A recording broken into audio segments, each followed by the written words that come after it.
firman Tuhan kita pada pagi ini berbicara tentang karya Roh Kudus.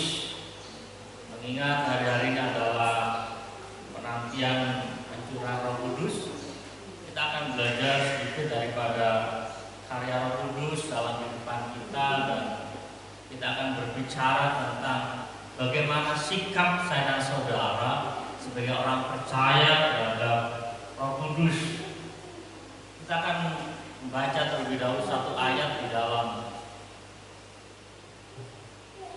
Yohanes pasal 14 ayat yang ke-16. Injil Yohanes pasal 14 ayat yang ke-16, di sini firman Tuhan katakan, "Aku akan meminta kepada Bapa dan Ia akan memberikan kepadamu seorang penolong yang lain, supaya Ia menyertai kamu selama-lamanya." Bapak saudara sekalian, kasih nama Tuhan Yesus berbicara tentang Roh Kudus. Kita tahu bahwa Roh Kudus adalah salah satu daripada pribadi Allah Tritunggal, yaitu Allah tiga, satu namun pribadi tiga, ya kan? Allah kita adalah Allah Esa, tetapi memiliki pribadi tiga, di mana masing-masing pribadi memiliki karya tersendiri dalam kehidupan umat manusia. Secara khusus dikatakan Roh Kudus dikatakan diberikan kepada orang percaya. Karena apa? Dunia tidak mungkin menerima, karena syarat untuk menerima Roh Kudus adalah percaya kepada Tuhan Yesus. Jadi Tuhan Yesus diberikan kepada Roh Kudus diberikan kepada orang percaya. Di dalam ayat yang ke-17 di situ jelas berbicara kepada kita semua, yaitu Roh kebenaran. Dunia tidak dapat menerima Dia, ya? Katakan dunia tidak dapat menerima Dia, sebab dunia tidak melihat Dia dan tidak mengenal Dia. Tetapi kamu mengenal Dia, sebab Ia menyertai kamu dan akan diam di dalam kamu. Dikatakan Roh Kudus tidak sekedar menyertai. Kalau menyertai dalam artian kita berjalan ke warung, Roh Kudus ikut, ya kan? Mau ngikut di belakang, mau ngikut di samping kanan atau samping kiri, artinya Roh Kudus menyertai, ya kan? Selama-lamanya. Tetapi di dalam ayat 17 di situ dikatakan akan diam di dalam. Jadi hubungannya lebih dekat banget,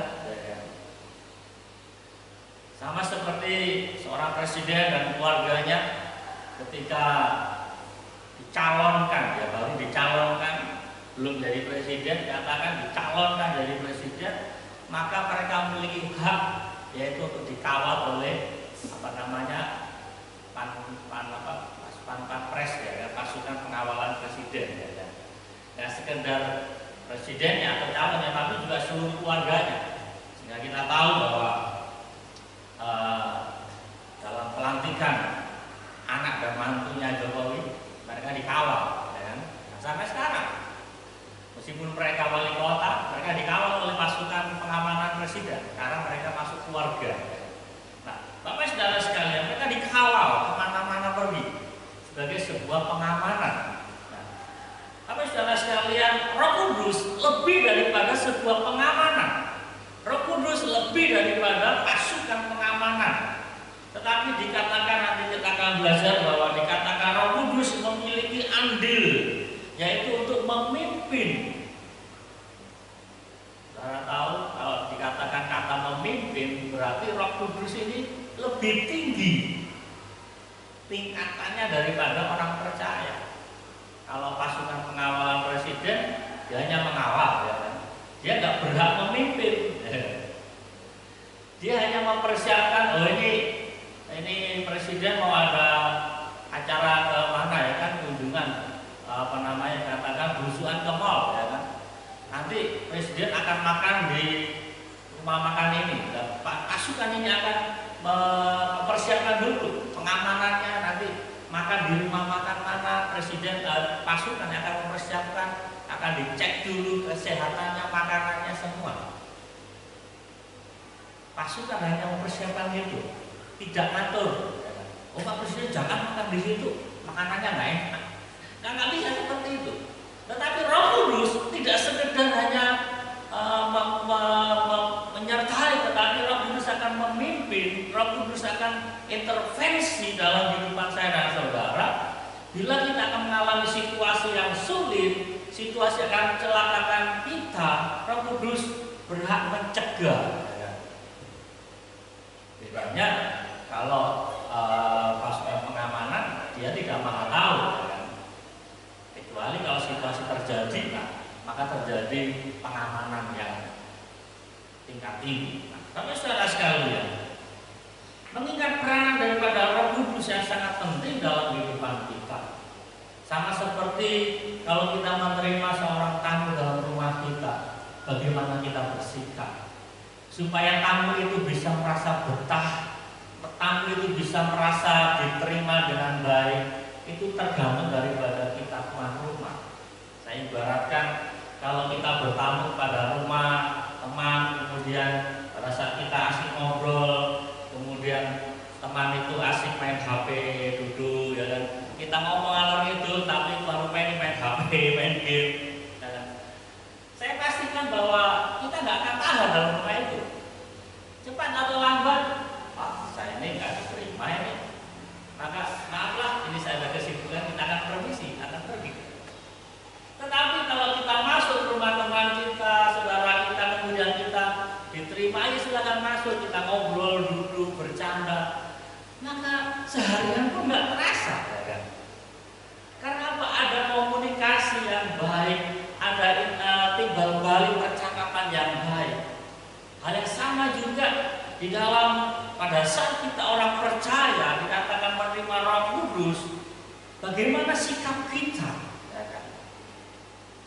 Di dalam firman Tuhan dikatakan ada 3 hal yang saya dapati yang jangan sampai kita lakukan pada Roh Kudus. Ini penting.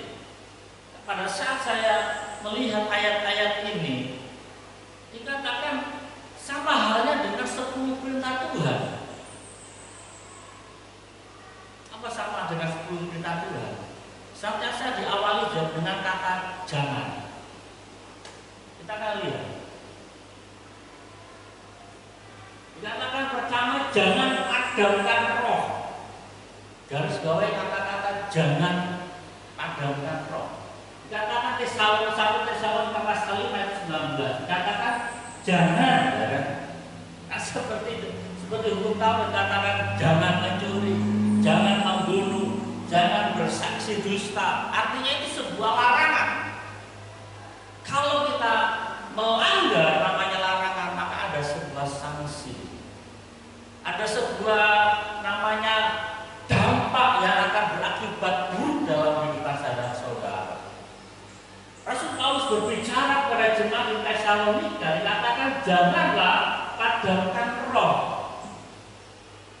Kita akan lihat di dalam 1 Tesalonika pasal 5 ayat 19, hal-hal apa yang dikatakan dapat mengakibatkan memadamkan roh. Tapi saudara sekalian, Rasul Paulus berbicara kepada jemaat di Tesalonika di dalam nasihat-nasihatnya. Dikatakan bagaimana peranan Roh Kudus itu adalah untuk mengingatkan akan orang percaya. Roh Kudus berbicara atau berbisik dalam kehidupan kita. Suatu saat ada seorang yang sudah berputus asa. Dia memiliki hutang yang cukup besar untuk levelnya dia. Mungkin kalau kita katakan sedikit aja, ya kan? Hutang saya 1 miliar, nggak apa-apa. Dia hari itu berhutang saya kurang lebih sekitar 30-40 juta. Dia stres, dia dikejar-kejar oleh penagih hutang, dan dia berpikir nggak ada gunanya saya itu, lebih saya bunuh diri. Padahal kalau kita pilih cuma 40 juta, ya 40 juta buat kita kecil, karena di deposit kita ada yang lebih banyak, kita punya tanah di sana sini. Tapi bagi orang itu yang dia hidup sebatang kara, dia berpikir sudah nggak ada gunanya saya hidup. Akhirnya dia memutuskan untuk bunuh diri. Di detik-detik terakhir dia akan mengambil keputusan untuk bunuh diri. Yang mendengar ada suara, kamu cari hamba-Mu, kamu cari pendeta di kota ini. Tapi saudara sekalian, Roh Kudus berbicara dalam hati kita. Mungkin kita pikir, masa nggak dengar suara Roh Kudus? Mari kita baca Tuhan di sini. Masing-masing orang, terlebih orang percaya, dikatakan memiliki hati nurani. Mungkin saya dan saudara tidak mendengar suara Roh Kudus seperti ini. Saudara mendengar suara saya. Tetapi pada saat situasi-situasi tertentu, Roh Kudus berbicara dalam hati kita. Nah, mungkin kadang-kadang kita bingung, bagaimana saya membedakan suara Roh Kudus dengan suara setan atau suara pikiran saya.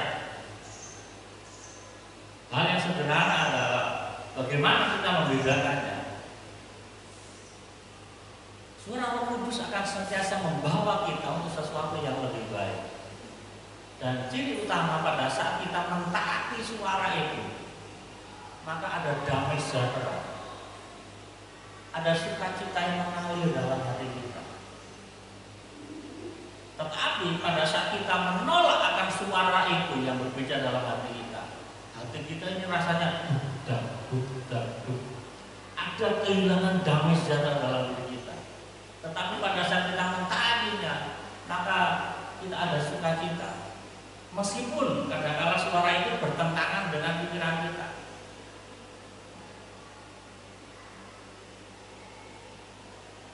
Apa yang saya sampaikan tadi dalam cerita yang saya sampaikan tadi, pada saat Roh Kudus sampaikan kepada dia, kamu cari hamba Tuhan di kota ini. Dia berpikir, buat apa saya datang ke pendeta? Pendeta tidak mengecewakan saya.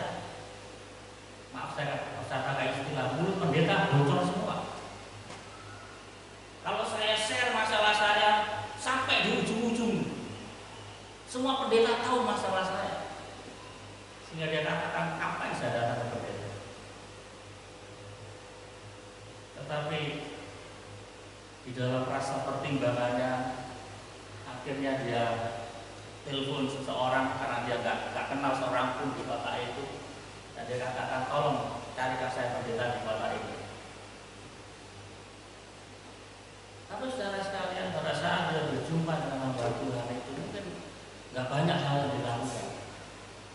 Tetapi bagaimana dia mentaati akan suara Roh Kudus, akhirnya dia ngerti, saya nggak perlu mengakhiri hidup.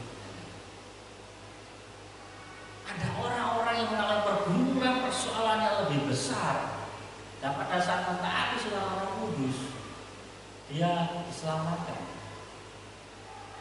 Tapi saudara sekalian, berbicara dikatakan jangan padamkan Roh Kudus. Hal ini juga berbicara bagaimana Roh Kudus ini juga digambarkan seperti api. Makanya Rasul Paulus pakai kata padam. Bahasa padam ini kan ibaratnya memadamkan api yang menyala atau memadamkan lampu yang sudah menyala dipadamkan. Tidak berbicara tentang air, memadamkan airnya, kan enggak? Tetapi Rasul Paulus memakai kata memadamkan, janganlah padamkan roh. Hal ini digambarkan berbicara tentang seperti terang atau berbicara tentang api. Berbicara tentang api dan terang, dikatakan seperti lampu ini dia mampu menerangi. Dan tadi sedikit seperti ilustrasi yang saya sampaikan, dikatakan bagaimana Roh Kudus memberikan penerangan dalam pikirannya. Kamu datang ke hamba Tuhan, cari hamba Tuhan di kota ini. Meskipun dalam satu sisi dia berpikir, apa yang saya cari pendeta? Toh pendeta nggak bisa dipercaya. Tetapi pada saat Roh Kudus berbicara menerangi akan pikirannya yang sedang kalut, itu berbicara dia membuka pikirannya. Roh Kudus menerangi. Roh Kudus memberikan bimbingan di dalam kehidupannya yang sedang dalam kegelapan. Berbicara Roh Kudus katakan janganlah padamkan roh. digambarkan juga seperti api. Kita ingat pada saat para murid atau para rasul yang ada di loteng Yerusalem, situasi yang hari-hari itu mereka hadapi adalah mereka hidup dalam sebuah ketakutan, mereka hidup dalam sebuah ancaman. Ingat peristiwa tentang kebangkitan Yesus. Para orang-orang Farisi, ahli Taurat, kita katakan mereka bersepakat, dikatakan mari kita buat kabar bahwa Yesus dia tidak bangkit, tetapi mayat Yesus dicuri oleh murid-muridnya. Nah, artinya apa? Ketika orang-orang Farisi dan ahli Taurat bersepakat dalam sidang mahkamah agama, mereka bersepakat bahwa mayat Yesus dicuri, artinya para murid ini menjadi DPO, ya kan? Orang-orang yang dicuri, orang-orang yang dicari oleh tentara Romawi. Tetapi pada saat Roh Kudus dicurahkan di hari Pentakosta, mari kita lihat sedikit ayat ini. Dikatakan Roh Kudus digambarkan seperti api, ya kan? Kisah para Rasul pasal 2. Dikatakan ayat yang kedua dan 3, tiba-tiba turunlah dari langit suara bunyi seperti tiupan angin keras yang memenuhi seluruh rumah di mana mereka duduk, dan tampaklah kepada mereka lidah-lidah seperti nyala api yang bertebaran. Roh Kudus digambarkan seperti api yang membara, maka itu membangkitkan sebuah kehangatan dalam diri mereka. Saya pakai istilah Roh Kudus membangkitkan kembali semangat keberanian dalam diri mereka. Mereka yang sebelum dibaptis Roh Kudus, mereka hidup dalam sebuah rumah atau sebuah loteng yang semuanya tertutup, pintu jendelanya ditutup karena mereka hidup dalam sebuah ketakutan. Tetapi ketika Roh Kudus memenuhi mereka, digambarkan seperti api, lidah api yang menyala-nyala, maka Alkitab katakan mereka berani keluar. Mereka berani menyaksikan akan pemberitaan Injil Kerajaan Allah. Dampaknya apa? Petrus sekali khotbah, dikatakan 5.000 orang bertobat. Saya 5.000 kali berkhotbah belum tentu satu orang bertobat, ya kan? Tetapi ini satu kali berkhotbah 5.000 orang bertobat. Saya yakin bahwa tanpa peranan Roh Kudus yang digambarkan seperti api yang memenuhi kehidupan Petrus dan teman-teman, mereka nggak mungkin berani keluar. Buru-buru menyampaikan akan Injil Kerajaan Allah, buru-buru bersaksi tentang Yesus adalah Tuhan Allah yang hidup. Keluar saja mungkin mereka nggak berani. Pintu jendela semuanya ditutup. Kita tahu apa yang dilakukan oleh para murid. Secara khusus Petrus, pada saat Yesus ditangkap, apa yang dilakukan Petrus? Dia menghadapi seorang perempuan saja takut. Aku nggak kenal dia. Pada saat dia ada di kerumunan, ini salah satu orang pengikut Yesus, dia orang Galilea. Enggak, aku nggak kenal dia. Padahal dia anaknya seorang perempuan. Di dalam zaman ini, maaf saya katakan, perempuan adalah kelas nomor 2. Petrus adalah seorang Yahudi asli. Kalau zaman sekarang itu Petrus ini seorang politikus gitu.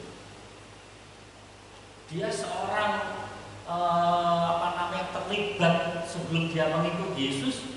Petrus ini dia seorang, kalau bahasa dalam model sekarang, dia ini Sionis gitu. Saudara tahu Sionis? Sionis itu dia orang yang terlibat di dalam hal-hal perpolitikan.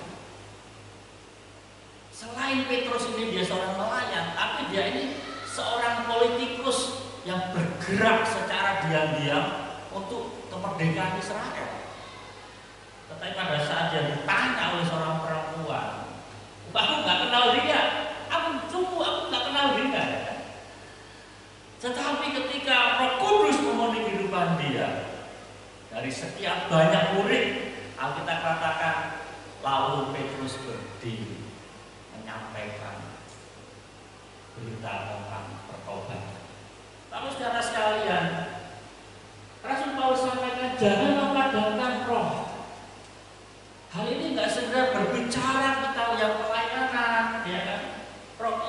berbicara semangat, nggak sudah berbicara bagaimana kita ambil bagian di dalam kerjaan Tuhan. Wow, dia pelayanannya semangat tuh, ya kan? Khotbahnya menyala-nyala, main musiknya mantap, dia pasti dipenuhi Roh Kudus. Nggak sekedar seperti itu, tetapi juga bagaimana berbicara tentang Roh Kudus yang digambarkan api, berbicara tentang kehidupan sehari-hari kita, dalam pekerjaan kita, semangat kita yang diliputi Roh Kudus akan memampukan saya dan saudara menghadapi setiap situasi-situasi yang sulit. Jujur saya katakan, saya dan saudara sama manusia, kerap kita ini mengalami sebuah tekanan dalam kehidupan kita. Tekanan dalam kehidupan kita seringkali membuat kita ini kecil gitu. Sama seperti cerita yang saya sampaikan tadi, sudah nggak ada lagi yang bisa menolong saya sudah nggak berguna, saya ini sudah nggak berdaya. Tetapi ketika kita mengizinkan Roh Kudus ini menyala dalam kehidupan kita, maka kita akan dimampukan gitu. Sama seperti Daud menghadapi siapa? Goliat. Kalau dipikir secara manusia, Goliat ini dia seorang tentara, dikatakan dia orang hebat, bahkan dia dikatakan lebih tinggi dalam kelompoknya, ini kelompok raksasa. Tingginya hampir 3 meter. Kalau dia berdiri nih dari lantai ini sampai ini ke atap. Atap kita ini 3 meter. Dari lantai sampai pelafon kita ini 3 meter.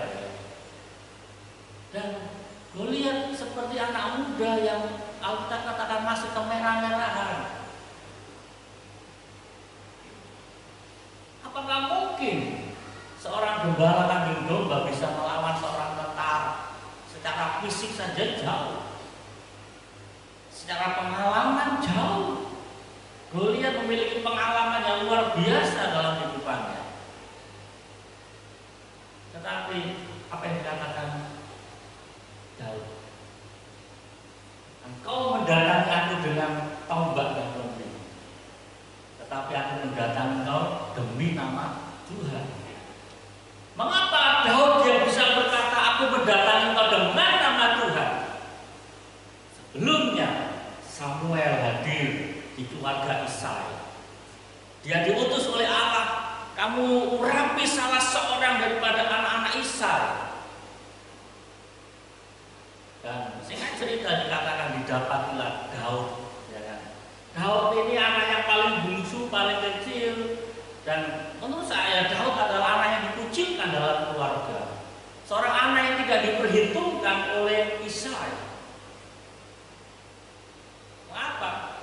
Ini anak yang paling bungsu, kok disuruh mengembalakan kambing domba?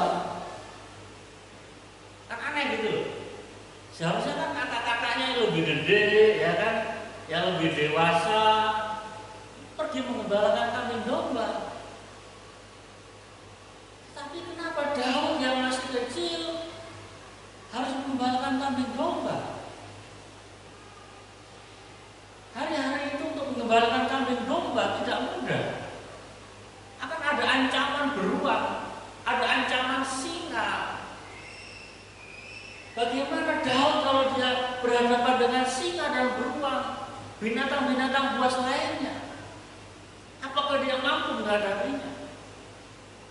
Tapi saudara sekalian, sehingga tidak heran pemazmur katakan dalam tulisannya, meskipun ayahku dan ibuku meninggalkan aku, engkau tidak pernah meninggalkan aku.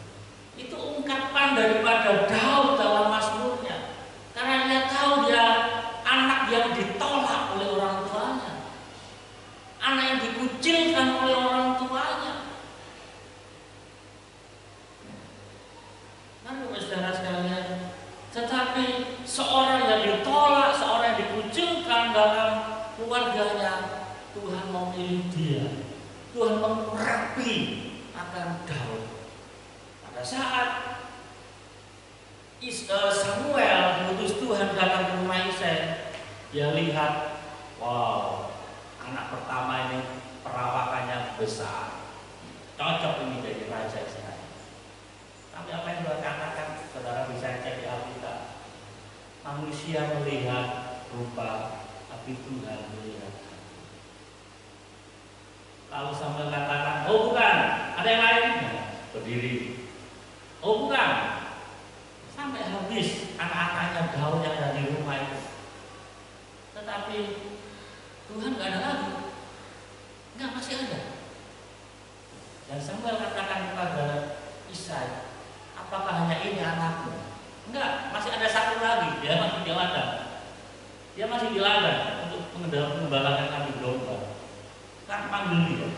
Kita nggak akan mengadakan pesta kalau pengurapan ini nggak dilakukan. Nah, pada saat Samuel melihat Daud yang masih kemerah-merahan, Daud berkata, ini dia Raja Israel, urapi dia. Lalu saya sekalian, pengurapan di dalam diri Daud itu yang membangkitkan semangat. Pengurapan di dalam diri Daud itulah yang membangkitkan keberanian untuk dia menghadapi akan raksasa Goliat. Saudara-saudara, manusia biasa, kita manusia lemah yang pada saat kita menghadapi situasi-situasi sulit, kadang-kala kita stres, kemudian kita depresi. Tetapi percaya bahwa ada satu pribadi, yaitu Roh Kudus yang Tuhan berikan pada kita, yang akan membangkitkan semangat dalam diri kita, yang akan membangkitkan sebuah gairah dalam diri kita. Beberapa waktu lalu saya pakai istilahnya, ini lepas, ini berbicara tentang semangat, ini tidak berbicara tentang Roh Kudus. Saya ambil sebagai contoh saya saja apa yang saya lakukan. Beberapa tahun yang lalu, saya rajin potong rumput, ronda, kemudian nanti bulan depan tunggu lagi. Akhirnya apa yang saya katakan? Saya malas bersihkan semuanya itu. Kenapa saya malas? Karena nggak ada tujuan. Saya nggak bersemangat lagi. Meskipun hari ini juga masih banyak tujuh, tetapi ini dalam sebuah proses. Tetapi ketika saya punya tujuan, saya mau kembangkan ini ternak ayam saya. Nah, saya itu mau ternak ayam, tetapi biayanya sedikit. Kan? Kalau kita bisnis kan gitu, biayanya sedikit, tapi nanti jualnya mahal. Itu kan yang dicari orang. Jangan biayanya gede, biaya dijual gede ya. Orang bilang lek-lekan aja kan, percuma. Lah akhirnya apa? Untuk mengurangi biaya pakan saya harus tanam singkong, ya kan? Supaya biaya pakan ayam ini sedikit. Kalau semuanya saya beli, dedak beli, bamak beli, ya percuma ya. Dan akhirnya saya harus tanam singkong. Nah, ketika saya memiliki tujuan, ketika saya memiliki semangat untuk beternak, maka saya tidak memandang lagi panas. Saya tidak lagi memandang ini, oh ini saya kerja nyangkul capek. Ada sebuah semangat dalam diri saya. Karena apa? Saya punya tujuan gitu. Semangat itu yang akan menggerakkan diri saya. Kadang-kala saya bangun tidur, aduh capek sekali, ini kemarin habis nyangkul capek. Tetapi karena ada semangat dalam diri saya, maka saya akan bangun, saya akan pegang cangkul, dan saya akan mencangkul lagi. Saya akan mencangkul terus. Hingga hari-hari saya itu nyangkul, nanam, nyangkul, nanam, ya kan?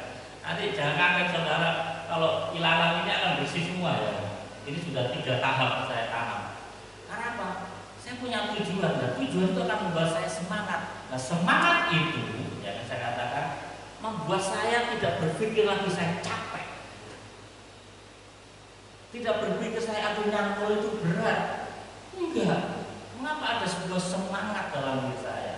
Nah, hal yang sama lebih lagi daripada itu, Roh Kudus mampu membangkitkan semangat di dalam diri kita. Saudara pun dikatakan seperti api gitu, yang membangkitkan semangat, rasa dingin dalam rohani kita. Pergumulan-pergumulan kita hadapi yang buat kita menjadi ciut dan dingin. Ketika Roh Kudus berbicara dalam diri kita, ada sebuah gairah, ada sebuah semangat dalam diri kita untuk kita berjalan dalam kehidupan kita. Nah, perkara yang kedua yang perlu kita tahu, dikatakan apa? Jangan mendukakan Roh Kudus. Kembali ada sebuah kata dikatakan jangan mendukakan Roh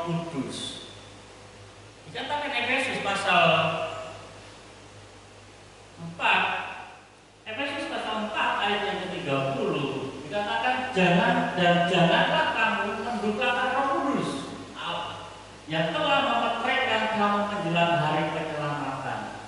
Saudara sekalian, apa yang membedakan? Dikatakan jangan mendukakan Roh Kudus, dengan tadi katakan memadamkan. Kalau kita lihat di dalam Efesus pasal yang keempat, di situ ada sedikit penjelasan hal-hal apa yang dapat mendukakan Roh Kudus.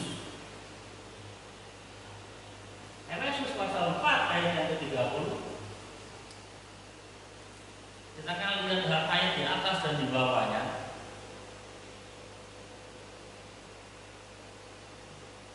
Ayat 31 dikatakan segala kepahitan, kegeraman, kemarahan, pertikaian, dan fitnah hendaklah dibuang dari antara kamu. Demikian pula segala kejahatan. Tetapi hendaklah kamu ramah seorang terhadap yang lain, penuh kasih mesra dan saling mengampuni, sebagaimana Allah di dalam Kristus Yesus telah mengampuni kamu.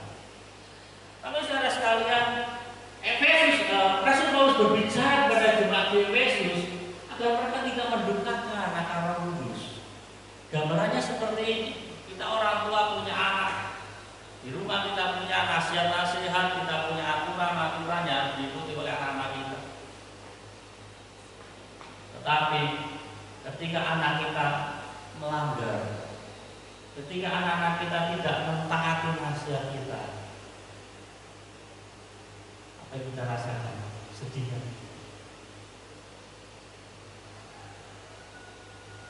Saya ambil contoh, maaf, kalau Bapak Ucap menyuruh si Bapak Jos, "Bos, kamu beli gula?" "Enggak, aku lagi main." Apa yang dialami? Sedih kan? Atau ya puji Tuhan, anak saya nggak mau disuruh. Kan nggak mungkin. Ada rasa sedih dalam diri kita. Rasul Paulus berbicara kepada jemaat di Efesus, katakan segala kepahitan. Kepahitan itu apa? Rasa sakit dalam diri kita, bukan sakit dalam orang. Artinya kalau kita hidup dalam kepahitan, kita hidup dalam kemarahan, Alkitab katakan ini sama dengan kita mendukakan Roh Kudus. Amin. Ini rentan dalam hidupan kita. Pak, ya wajar saya kepahitan, dia menyakiti saya kok.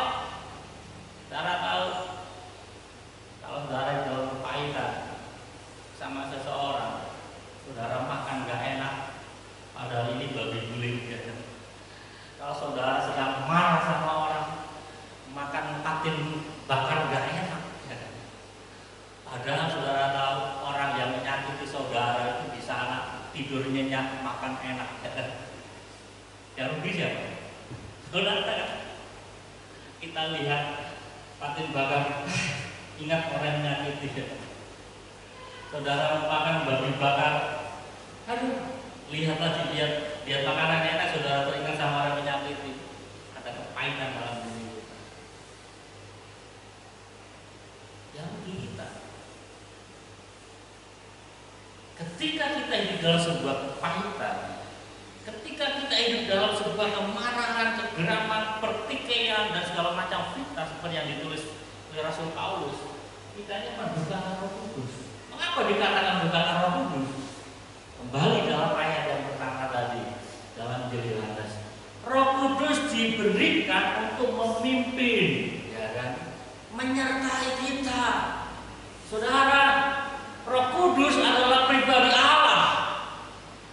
Roh Kudus adalah Allah yang Maha Kuasa yang mampu menolong kehidupan kita. Pertanyaannya, mengapa kita ini ada sebuah kuasa yang besar dalam diri kita, tetapi kita masih menyimpan namanya sebuah kepahitan? Mengapa dalam diri kita masih tersimpan sebuah amarah, dendam yang berlarut-larut, kalau dalam diri kita ada Roh Kudus? Gambarannya seperti ini. Kalau di dalam rumah kita bangun tidur, tiba-tiba tercium bau busuk. Apa ini?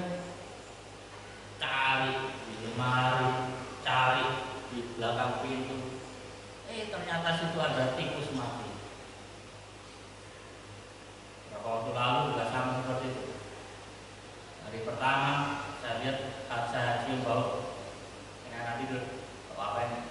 Saya pikir paling cicak ya. Cicak kalau mati kan bau juga, siput gitu. Hari kedua itu, kok masih punya katanya? Hari ketiga udah pada sih baunya. Saya nggak sabar. Saya cari di sela-sela di belakang. Saya bongkar itu spring bed yang berat yang nyentang itu. Ternyata di situ ada tikus yang mati. Ketika saya lihat tikus, apakah saya bersuka cita? Ya, satu sisi saya bersuka cita karena saya dapat sumber bau busuk. Tetapi selanjutnya, apakah saya harus katakan, oh ini sayang kalau dibuang, simpan aja dalam lemari supaya awet? Enggak kan? Tapi saya akan ambil sebuah tindakan cepat buang.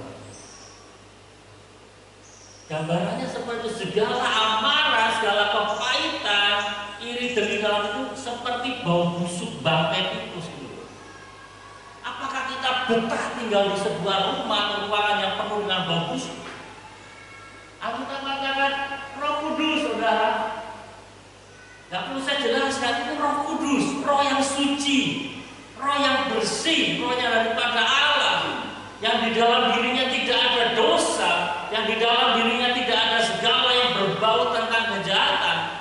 Apakah dia bisa katakan betah tinggal dalam diri kita, hati kita yang penuh dengan amarah, pertikaian macam-macam? Roh Kudus akan berduka. Mengapa anakku ini menyimpan semuanya itu? Ketika kita mendukakan Roh Kudus, ingat dikatakan yang telah memeteraikan kamu menjelang hari penyelamatan. Artinya Roh Kudus ini adalah gambar seperti meterai. Saudara dapat Roh Kudus sama seperti dapat meterai. Toh, sehingga pada saat saudara digambarnya seperti itu. Ketika saudara berdiri di depan pintu surga, malaikat lihat, oh ini ada meterainya, silakan masuk. Artinya betapa pentingnya akan Roh Kudus dalam kehidupan saya dan saudara. Tetapi saya katakan, kalau kita sering kali mendukakan Roh Kudus, sama seperti kita bertamu, gak betah saya lagi, maka kita yang akan dirugikan. Roh Kudus akan berduka dalam diri kita. Tetapi sebaliknya dikatakan, tetapi hendaklah kamu ramah seorang terhadap yang lain, penuh kasih mesra dan saling mengampuni. Apakah mungkin? Mungkin banget. Mungkin banget. Tapi saudara sekalian, saya tidak katakan saya dan istri orang sempurna. Enggak. Saya dan istri masih banyak kekurangan. Saya dan istri masih banyak kelemahan dan dosa. Tetapi kami rasakan ketika Roh Kudus memenuhi kami. Tetapi kami berpikir pada saat Roh Kudus senantiasa memimpin kehidupan kami. Kami sebagai hamba Tuhan biasa, sering kali kami dikhianati. Beberapa kali kami merasa ditusuk dari belakang oleh teman-teman pendeta. Dan saya tahu orang-orangnya itu. Tetapi Roh Kudus yang memenuhi kami membuat hati kami tidak ada kepahitan dengan mereka. Ketemu ngobrol ya biasa. Bukankah berarti kami lebih hebat? Tidak. Tetapi saya percaya Roh Kudus dalam diri kami yang membuat kami ketika ketemu itu hanya nyaman gitu loh. Tapi saudara sekalian, jangan pernah kita mendukakan Roh Kudus. Tetapi mari kita menyenangkan Roh Kudus. Ketika Roh Kudus disenangkan dalam diri kita, maka kita akan hidup di dalam damai sejahtera dengan semua orang. Perkara yang ketiga dikatakan hanya hujat Roh Kudus yang lebih ngeri. Tuhan Yesus sendiri yang ngomong, bukan Rasul, bukan Paulus, bukan Petrus yang ngomong, tetapi Tuhan Yesus sendiri. Katakan Matius pasal 12 ayat 31. Sebab itu aku, ini Tuhan Yesus berkata kepadamu, segala dosa dan hujat manusia akan diampuni, tetapi hujat terhadap Roh Kudus tidak akan diampuni. Tapi saudara sekalian, apa pemahaman tentang mujizat Roh Kudus. Kita akan lihat lebih dahulu peran atau karya Roh Kudus. Dikatakan, dan kalau ia datang, yaitu Roh Kudus, ia akan menginsafkan dunia akan dosa, kebenaran, dan penghakiman. Ia akan dosa karena mereka tetap tidak percaya kepadaku, akan kebenaran karena aku pergi kepada Bapa dan kamu tidak melihat aku lagi, akan penghakiman karena penguasa dunia ini telah dihukum. Inti daripada peran Roh Kudus adalah ini, menginsafkan manusia akan dosa, menginsafkan manusia akan kebenaran, menginsafkan manusia akan penghakiman. Lalu saudara sekalian, Yesus mengatakan kepada para pendengar hari itu, hujat kepada anak manusia diampuni, tapi hujat kepada Roh Kudus tidak diampuni. Nah, karena dalam pelayanan Yesus seringkali dihujat. Dalam artian apa yang dikerjakan Yesus ditolak oleh orang-orang Yahudi. Nah, hal yang sama juga memiliki pengertian ketika manusia ini menolak karya Roh Kudus untuk menginsafkan, ya, ini dunia. Ini jadi skupnya ini skalanya lebih besar. Bukan sekedar orang percaya, tetapi dunia. Jadi Roh Kudus berusaha untuk menginsafkan manusia akan dosa. Mungkin kita pernah mendengar ada orang-orang yang percaya pada Tuhan melalui mimpi, ya kan? Itu cara Roh Kudus menginsafkan manusia bahwa Yesus adalah Tuhan.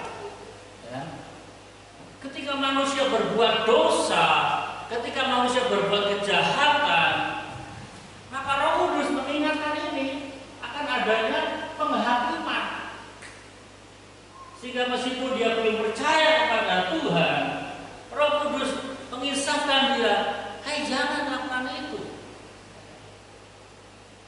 Tetapi ketika orang ini atau dunia ini menolak, ya, sekali, dua kali, maka pengampunan tidak tersedia di dunia sekarang maupun dunia yang akan datang.